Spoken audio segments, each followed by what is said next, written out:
Lord, I come before you today, holding on to the truth that prayer is the lifeline that keeps me connected to you. Sometimes the answers seem delayed and the wait feels long.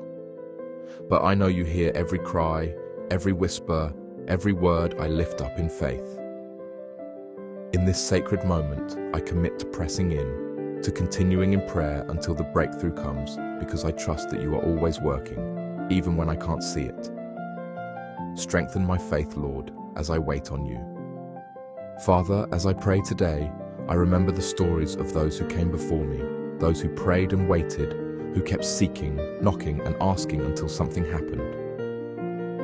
Their lives remind me that persistence in prayer is not about begging, but about faith that refuses to give up. I think of Hannah, who came to you year after year, her heart heavy with the desire for a child.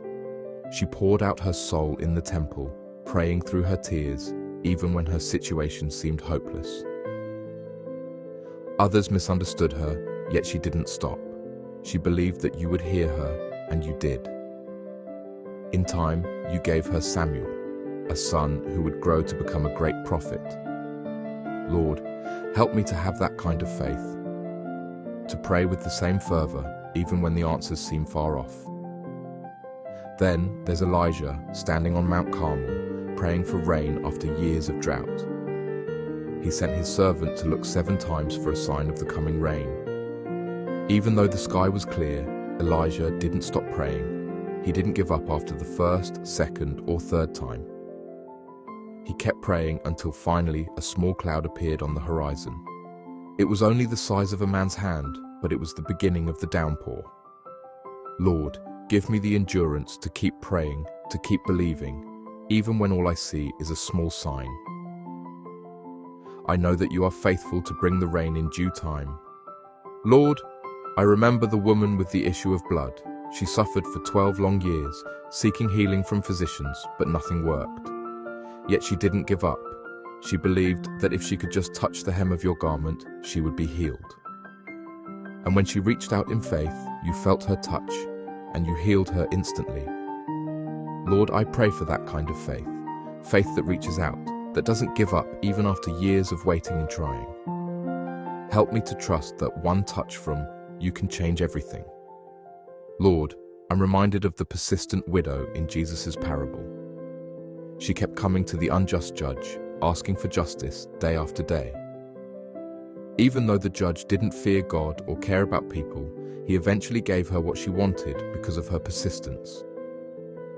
How much more, Lord, do you, a good and loving Father, hear me when I come to you? Help me to keep coming, to keep praying, and to trust that you will answer in your perfect timing. Sometimes the waiting feels long. Sometimes it feels like my prayers are hitting the ceiling and coming back unanswered. But in those moments, I remember your promises. I remember that you are a God who never sleeps, who is always working behind the scenes. I know that you are preparing something good, even when I can't see it. Like Jacob, I will wrestle with you in prayer until I receive the blessing. Like Paul, I will pray continually, knowing that you hear me. Lord, I lift up the unanswered prayers in my life, the ones that have lingered in my heart for what feels like forever. I lift the desires, the dreams, the hopes that I've been carrying in my prayers. I trust that you see them. You know my needs better than I do. And so I keep praying, because I believe that in the waiting, you are shaping me. You are teaching me perseverance, building my faith, and drawing me closer to you. I trust that no prayer is ever wasted, and that every prayer I say is heard in heaven. And even when the answers don't come in the way I expect, I trust that you are good, that you are faithful, and that you are working all things for my good. I will keep praying because I know that you have called me to pray without ceasing, to lift my requests with thanksgiving, and to trust that in your time you will make all things beautiful. So today, Lord, I commit to keep praying. I commit to seek your face, to knock on the door, and to ask in faith, believing that you are always listening. And until something happens, I will not stop. I trust you with the timing, with the outcome, and with my heart. You are faithful, and I will wait on you with a heart full of hope. In Jesus' name, amen. Thank you for praying with us. If this prayer blesses you kindly, like, share, and comment. God bless you.